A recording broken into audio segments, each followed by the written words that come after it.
সেইদিনা মই সকলো দেখি আছিলোঁ। শেষ মুহূৰ্তৰ যন্ত্ৰণা কাতৰ চিঞৰ শুনিছিলোঁ, কিন্তু মই নিৰুপায় অসহায় আছিলোঁ। মই একো কৰিব পৰা নাছিলোঁ, কাৰণ সকলোবোৰ পৰিকল্পিত আছিল। প্ৰিয় দৰ্শক, কলকাতাৰ মহিলা ট্ৰেইনী ডক্টৰৰ লগত সেইদিনা ৰাতি কি হৈছিল, সেই লোমহৰ্ষক ঘটনাটোৰ পৰিণাম দিয়াত কোন জড়িত আছিল, কোনে কেনেকৈ কামটো কৰিছিল, সেই সকলো ৰহস্য পোহৰলৈ আহিছে। আৰু সেই ৰহস্য পোহৰলৈ আনিছে এগৰাকী মহিলাই।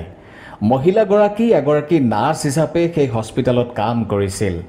সেইদিনা ৰাতি তেওঁৰ ডিউটি আছিল আৰু তেওঁ সম্পূৰ্ণ ঘটনাটো মনে মনে চাই আছিল। তেওঁ নিজৰ প্ৰাণটোৰ কথা চিন্তা কৰি কাকো একো ক'ব পৰা নাছিল। সেই মহিলাগৰাকীয়ে এনে কিছুমান তথ্য পোহৰলৈ আনিছে বা কৈছে, যি শুনিলে বা জানিলে আপোনাৰ গাৰ নোম শিয়ৰি উঠিব, আপোনাৰ হৃদয় চুই যাব। আহক এতিয়া আমি মহিলা নাৰ্ছগৰাকীৰ মুখেৰে সেই কথাখিনি শুনো, যে সেইদিনা ৰাতি লেডি ডক্টৰগৰাকীয়ে কেনেকৈ আৰ্তনাদ কৰিছিল, যন্ত্ৰণাত চিঞৰি উঠিছিল, কোনে সেই সকলোবোৰৰ ভিডিঅ' বনাই আছিল। সেইদিনা ৰাতি এজন দুজন নাছিল, লেডি ডক্টৰগৰাকীৰ লগত 7জন মানে এই জঘন্য কামটো কৰিছিল। কামটো তেওঁলোকে ছেমিনাৰ হলত যে কৰিছিল তেনে নহয়।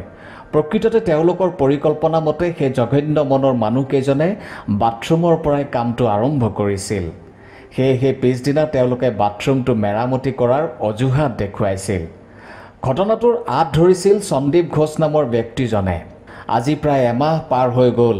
সকলোৱে ভাবি আছে যে এই জঘন্য ঘটনাটোত কেৱল পুৰুষেই জড়িত আছে। প্ৰকৃততে এই অপৰাধটোত এজনী মহিলাও আছে, যিজনীয়ে এই কামটোত মুখ্য ভূমিকা লৈছিল। তেওঁ সেই লেডি ডক্টৰগৰাকীৰ ভাল বান্ধৱী আছিল, আনকি তেওঁ সেই কলেজৰে ট্ৰেইনী ডক্টৰ আছিল। এতিয়া এই ঘটনাটোৰ লগত জড়িত প্ৰায় কথা পোহৰলৈ আহিছে। এই ঘটনাটোত জড়িত মুখ্য আৰোপী সঞ্জয় ৰয়ে বাৰে বাৰে তেওঁৰ ভাষ্য সলনি কৰিছে, কিন্তু এইবাৰ তেওঁ যি কথা কৈছে সেয়া শুনি CBIও অবাক হৈ পৰিছে। কাৰণ এইবাৰ সঞ্জয় ৰয়ে এই ঘটনাটোত সম্পূৰ্ণৰূপে জড়িত সেই 4গৰাকী ডক্টৰৰ নামো লৈছে। এতিয়ালৈকে তেওঁ বাৰে বাৰে তেওঁৰ ভাষ্য সলনি কৰিছিল যদিও কাৰো নাম উল্লেখ কৰা নাছিল, কিন্তু এইবাৰ তেওঁ যি কথা কৈছে সেই কথাই CBIকো জোকাৰি গৈছে। এতিয়া CBI সেই প্ৰকৃত ভিডিঅ' ফুটেজ বিচাৰি পাইছে, যিয়ে সমগ্ৰ দেশ জোকাৰি গৈছে।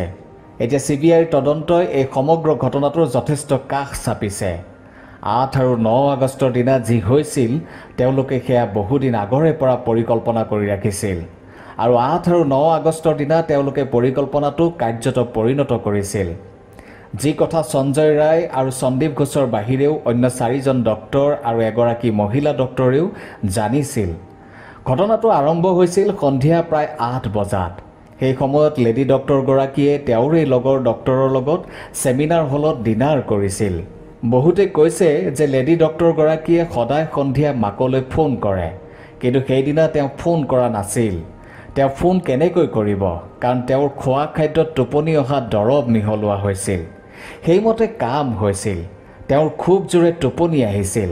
তেওঁৰ এনে এটা অৱস্থা হৈছিল যে তেওঁ তাৰ পৰা উঠি কলৈকো যাব পৰা নাছিল। সেয়েহে ছেমিনাৰ হলতে তেওঁ শুই পৰিছিল। বাকী তেওঁৰ লগত থকা ডক্টৰ কেইগৰাকীয়ে শ্লিপিং ৰুমত গৈ শুই আছিল। এই কথা তেওঁলোকে বিভিন্ন মাধ্যমত জানিবলৈ দিছিল, কিন্তু প্ৰকৃততে তেওঁলোকে এই কথা প্ৰথমৰ পৰাই জানিছিল। আৰু তাৰ পিছত মাজৰাতি সম্পূৰ্ণ ঘটনাটোৰ পৰিণাম দিয়া হয়। এতিয়া মই আপোনালোকক যিটো কথা ক'ম সেয়া শুনিলে আপোনালোকৰ বুকু কঁপি উঠিব। সেইদিনা এগৰাকী ট্ৰেইনী ডক্টৰে প্ৰায় 11মান বজাত ছেমিনাৰ হলৰ বাথৰুম ব্যৱহাৰ নকৰি অন্য বাথৰুম ব্যৱহাৰ কৰিছিল। তেতিয়া মই তেওঁক এই কথা সোধাত তেওঁ কৈছিল যে 2-1 ৰোগীৰ চাৰ্জাৰী কৰোঁতে তেজৰ ছিটিকনি তেওঁৰ শৰীৰত পৰিছিল। ছেমিনাৰ হলৰ বাথৰুমত গা ধুব নোৱাৰি, সেয়েহে তেওঁ অন্য বাথৰুম ব্যৱহাৰ কৰিবলৈ আহিছে। মই প্ৰায় ডক্টৰক চিনি পাওঁ, কিন্তু এই ট্ৰেইনী ডক্টৰগৰাকীক মই চিনি পোৱা নাছিলোঁ। মই আগতে কেতিয়াও এই মেডিকেল কলেজ হস্পিটেলত তেওঁক দেখা নাছিলোঁ। অৰ্থাৎ সেই ট্ৰেইনী ডক্টৰগৰাকী বিশেষকৈ এই কামটোৰ বাবেই আহিছিল। তেওঁ সেই বাথৰুমটোত তেজৰ ছিটিকনিবিলাক ধুইছিল আৰু তেওঁৰ শৰীৰত লাগি থকা তেজৰ দাগ কিছুমান বাথৰুমৰ মজিয়াটো পৰি আছিল। সেয়েহে সন্দীপ ঘোষে এই প্ৰমাণ নাইকিয়া কৰাৰ বাবে বাথৰুমটো মেৰামতিৰ অজুহাত দেখুৱাই ভাঙিবলৈ নিৰ্দেশ দিছিল। এতিয়া প্ৰশ্নটো হ'ল যে এই সম্পূৰ্ণ ঘটনাটো সন্দীপ ঘোষে অকলে কৰিছিল নে, তেওঁ অকলে জড়িত আছিল নে? এয়া কেতিয়াও সম্ভৱ নহয়। অৰ্থাৎ এই ঘটনাটোত ক'ৰবাত নহয় ক'ৰবাত আন ব্যক্তিও জড়িত আছিল। যদি ছেমিনাৰ হলতে সকলো কাম হৈছিল তেন্তে সেই সময়ত ছেমিনাৰ হলত কোনো নাছিল নেকি? কোনেও লেডি ডক্টৰগৰাকীৰ চিঞৰ শুনা নাছিল নেকি? সেই সময়ত তাত কোনো ছিকিউৰিটি গাৰ্ড নাছিল নেকি? ইয়াৰ পৰাই গম পোৱা যায় যে এয়া অতি পৰিকল্পিত ঘটনা। বাস্তৱত সেইদিনা সেই সময়ত যিজন ছিকিউৰিটি গাৰ্ড থাকিব লাগিছিল তেওঁক ছুটি দিয়া হৈছিল আৰু তাত আন কোনো ছিকিউৰিটি গাৰ্ড ৰখা হোৱা নাছিল। কেৱল এয়াই নহয়, ঘটনাটো ঘটাৰ কেইদিনমান আগতে ছেমিনাৰ হলৰ কাষতে থকা CCTV কেমেৰাও সেই স্থানৰ পৰা আঁতৰাই দিয়া হৈছিল। অৰ্থাৎ এই সমগ্ৰ ঘটনাটো পৰিকল্পিত আছিল। আনকি লেডি ডক্টৰগৰাকীয়ে যে সদায় ছেমিনাৰ হলত বহে তাৰ খবৰো সেই পিশাচকেইটাই ৰাখিছিল। তেওঁলোকে খবৰ ৰাখিছিল যে লেডি ডক্টৰগৰাকীয়ে কেতিয়া কোন সময়ত আৰু ক'ত থাকে। এতিয়া এই ঘটনা সন্দৰ্ভত CBI সন্দীপ ঘোষৰ ফাৰ্ম হাউচত ৰেইড কৰে আৰু তাৰ পৰা কিছুমান গুৰুত্বপূৰ্ণ তথ্য সংগ্ৰহ কৰে। এতিয়া এনে কিছুমান তথ্য পোহৰলৈ আহিছে যে সন্দীপ ঘোষে ট্ৰেইনী ডক্টৰৰ লগত কিছুমান নকৰিবলগীয়া কাম কৰে আৰু তাৰ ভিডিঅ' বনাই বিভিন্ন মাধ্যমত প্ৰকাশ কৰে। আনকি হস্পিটেলৰ বায়'মেডিকেল ৱেষ্টকো পুনৰ ব্যৱহাৰ কৰে বুলি জানিব পৰা গৈছে। এই সকলোবোৰৰ পৰাই সন্দীপ ঘোষে বৃহৎ পৰিমাণৰ উপাৰ্জন কৰে। হস্পিটেলৰ ভিতৰৰ এই সকলোবোৰ কথা লেডি ডক্টৰগৰাকীয়ে গম পাইছিল। CBI সন্দীপৰ কেইবাজনো খুব ঘনিষ্ঠ বন্ধুৰ ঘৰত ৰেইড কৰে আৰু তাৰ ভিতৰত এজন হ'ল বিপ্লৱ সিং। এতিয়া বিপ্লৱৰ নামো এই ঘটনাত সাঙুৰ খাইছে। এটাৰ পিছত এটাকৈ নাম পোহৰলৈ আহিছে। এতিয়া আহিছোঁ এটি অতি গুৰুত্বপূৰ্ণ কথালৈ। সেয়া হৈছে সেইদিনা ৰাতি ডিউটিত থকা ছিকিউৰিটি গাৰ্ডজনৰ কথা। তেওঁ কি গেটত কেৱল শুইহে আছিল নেকি?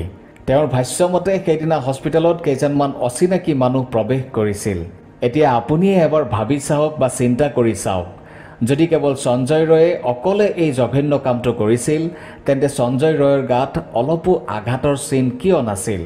কাৰণ লেডি ডক্টৰগৰাকীও ইমান দুৰ্বল নাছিল যে তেওঁক অকলে কোনোবাই বশ কৰিব পাৰিব। কোৱা হৈছে যে সঞ্জয় ৰয়ে সম্পূৰ্ণ ঘটনাটো ৰাতিপুৱা 4:30 সংঘটিত কৰি ছেমিনাৰ হলৰ পৰা ওলাই যায় আৰু তলত থকা হলত শুই থাকে যাতে তেওঁক পুলিচে গ্ৰেপ্তাৰ কৰিব পাৰে। এয়া জানো সম্ভৱ? আৰু এয়াও সম্ভৱ নে এজন আৰোপীয়ে চিধা কোৰ্টত গৈ নিজৰ অপৰাধ স্বীকাৰ কৰিব যে ময়েই এই সকলোবোৰ কৰিছোঁ, মোক ফাঁচি দিয়ক, মোক শাস্তি দিয়ক? সেয়েহে CBIৰ সন্দেহ আৰু শক্তিশালী হৈ পৰে। CBIৰ কঠোৰ তদন্তত সন্দীপ ঘোষে কয় যে ট্ৰেইনী ডক্টৰগৰাকীয়ে আমাৰ হস্পিটেলৰ ভিতৰৰ সকলো কথা গম পাইছিল আৰু সেয়া আছিল অশ্লীল ভিডিঅ'। এতিয়া এই সম্পূৰ্ণ ঘটনাটো ৰাজনীতিকৰণ কৰা হৈছে। বহুতো এনে ব্যক্তি সন্মুখলৈ আহিছে যিয়ে এই জঘন্য অপৰাধীকেইজনক বচাবলৈ উঠি পৰি লাগিছে। ইয়াৰ পৰাই অনুমান কৰিব পৰা যায় যে এই আৰোপীৰ লগত নিশ্চয় কোনো বিশেষ ব্যক্তি জড়িত আছে। বাকী মই আৰু নকওঁ যে সেইদিনা এগৰাকী অসহায় মহিলাৰ লগত কি জঘন্য কাণ্ড সংঘটিত কৰিছে, কেনেদৰে বাৰে বাৰে সেই পিশাচকেইটাই নকৰিবলগীয়া কাম কৰি নিৰ্মমভাৱে হত্যা কৰিছে।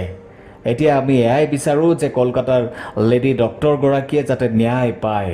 দোষীয়ে উচিত শাস্তি পালেহে তেওঁৰ আত্মাই চিৰশান্তি লাভ কৰিব।